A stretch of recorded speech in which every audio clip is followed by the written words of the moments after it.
안녕하세요. 반갑습니다. 성경을 하루 한 장 내지 두 장 읽어서 성경을 통독하는 프로그램 이 방에 찾아오신 여러분들을 주의 이름으로 환영합니다. 오늘은 신약 성경 요한복음 4장을 함께 읽게 되겠는데 요한복음 4장에는 아주 깊은 영적 메시지가 사건이 담겨 있습니다. 사마리아 여인과의 대화를 통해서 영적인 깊은 메시지를 주고받는 그런 말씀과 이어서 선지자와 고향에 관한 말씀 또 왕의 신하의 그 아들을 고치는 그런 장면들이 나옵니다. 이 사건들이 어떤 의미를 주고 있는지 우리가 어떻게 실생활에 적용을 해야 되는지 생각하는 그런 시간이 되기를 바랍니다. 이 요한복음 4장에 보면 사마리아 여인, 참 기구하고 힘들고 어려운 삶을 살아가고 있는 한 참 인생을 만나게 되지요.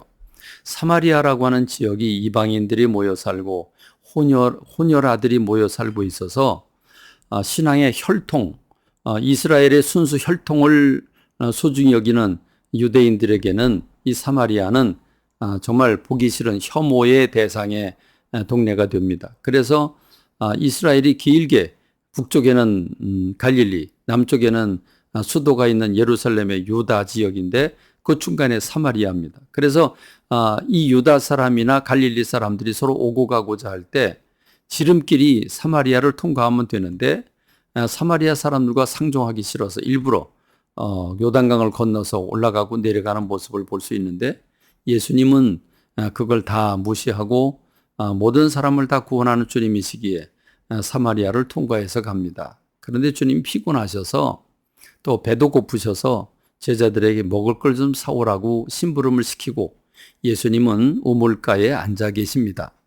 그런데 이 사마리아 여인이 물길로 드레박을 가지고 오는데 대낮에 옵니다. 보통 여인들이 물길로 갈 때는 꼭두 새벽으로 가죠. 아침나절에 갑니다.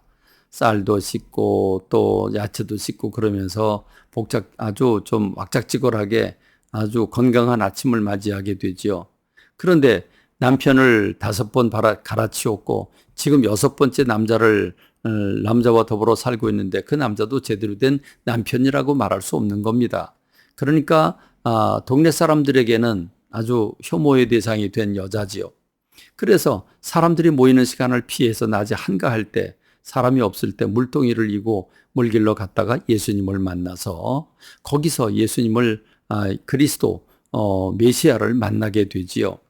여인이 궁금해하던 모든 것들을 질문하면서 결국 여인이 예수님을 만납니다. 여러분 여기서 물 좀 달라고 말씀하시는 주님의 요구에 이 여자는 당신은 유대인 같은데 어떻게 나 같은 사람에게 물을 달라고 그러냐. 예수님이 내가 지금 너한테 물을 달라고 하는 사람이 누구인지 알았더라면 내게 선물을 주고 또 생수를 너에게 주었을 것이라 하고 말씀을 하시죠. 그랬더니 여자가 이 우물은 깊고 당신은 드레박도 없는데 어떻게 나에게 물을 준단 말인가? 예수님 말씀하시죠.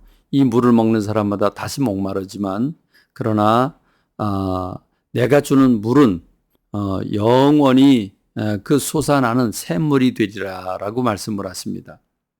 그렇습니다. 주님이 주신 물은 성령님을 의미했고 성령은 각 사람 심령 속에 들어가서 그 사람의 마음과 생각을 그 성령님이 그 사람을 떠나지 아니하고 그 사람을 지속적으로 계속해서 가르치시고 인도하시고 기쁨을 주고 주님의 뜻대로 살아가도록 영생하도록 솟아나는 샘물이 되게 하시는 겁니다.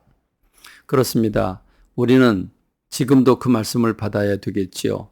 지금 우리에게도 동일하게 해당되는 말씀입니다. 그러므로 오늘 저와 여러분들이 이 영원히 목마르지 않는 물, 생수, 곧 성령님을 모시고 성령님과 더불어 말씀과 기도 가운데에서 신앙이 처져지지 아니하고 샘솟는 그 샘물과 같이 늘 기쁨이 넘쳐난 가운데 신앙생활하는 저와 여러분이 되기를 간절히 소망합니다.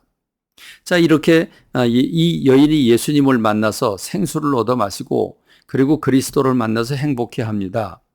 그러자 이제 제자들이 저 먼 발치에서 먹을 걸 사가지고 와서 예수님께 잡수시라고 내놓는데 예수님이 이해가 안 가는 말씀을 하시죠. 내게는 먹을 양식이 따로 있다라고 말씀을 하십니다. 그리고 눈을 들어 밭을 보라. 휘어져 추수할 때가 되었다라고 말씀을 하십니다. 예수님은 이 여인이 참 힘들고 어려운 무거운 짐을 지고 살아가는 이 여인이 구원받고 저렇게 기뻐하고 감사하며 동네로 뛰쳐들어가는 그런 모습을 보시면서 내가 이것을 위해서 왔지라고 생각을 하시고 가슴이 찐하셔서 식음도 잊으시는 그런 모습을 찾아볼 수 있습니다. 그리고 추수할 때가 가까웠다고, 지금 추수 때라고 추수하라고 말씀하고 계시는데, 오늘 저와 여러분들이 영적인 추수, 영혼들을 구원하는 저와 여러분이 되길 바랍니다. 우리 주변에 상심하고 힘들어하고 어려워하는 사람들이 얼마나 많습니까? 예수님을 만나 기쁨을 얻고 그리고 영생을 얻고 샘솟다는 샘물을 마시고 살아가도록 전도하는 저와 여러분이 되기를 바랍니다. 이제 예수님은 갈릴리로 가시는데 주님이 고향에서 선지자가 높임을 받지 못한다고 말씀을 하심으로써 고향에서 예수님이 배척을 당하실 것을 이렇게 귀띔을 해주시는 것을 볼 수 있죠. 그리고 주님이 길을 가시다가 이제 가나라고 하는 곳에 가시게 되는데, 그 가나라고 하는 것은 물로 포도주를 만들었던 그런 곳이죠. 거기 갔더니 왕의 신하가 그 아들이 병이 들어서 거의 죽게 됩니다. 그래서 예수님께 부탁을 하죠. 예수님, 우리 집에 오셔서 아들을 좀 고쳐주셨으면 좋겠다고. 그러면서 뭐라고 얘기를 하냐면 죽기 전에 와달라고. 내 아들이 지금 죽을 위기에 놓여져 있는데 죽기 전에 오셔서 살려주셨으면 좋겠다고, 치유해 주셨으면 좋겠다고 이렇게 부탁을 합니다. 예수님께서 가라, 네 아들이 살아있다고 말씀을 하시게 되는데, 예수님은 이 왕의 신하를 바라보면서 마음이 아프셨습니다. 자, 우리는 표적, 다시 말하면 어떤 기적 사건을 보아야 우리가 그걸 믿고 기적 사건을 보아야 안심하게 되는 우리 경향이 있습니다. 주님이 말씀하시면 그냥 말씀하실 때 바로 받아들여서 아멘 하면 되는 건데, 우린 예수님이 내 집에 오셔서 기도를 해야 되는데 죽기 전에 오셔야 된다라고 제한을 거는 겁니다. 이렇게 우리의 믿음이 제한적이고 이렇게 우리의 믿음이 죽기 전에 와달라고 그렇게 눈에 보이는 표적이나 그 믿음의 부재 상황을 보고 주님이 안타까워하시는 말씀을 볼 수 있습니다. 오늘 저와 여러분들이 이 예수님이 행하신 일들을 바라보면서 무엇을 깨달아야 되는지 깊이 생각하는 저와 여러분이 되길 바랍니다. 감사합니다.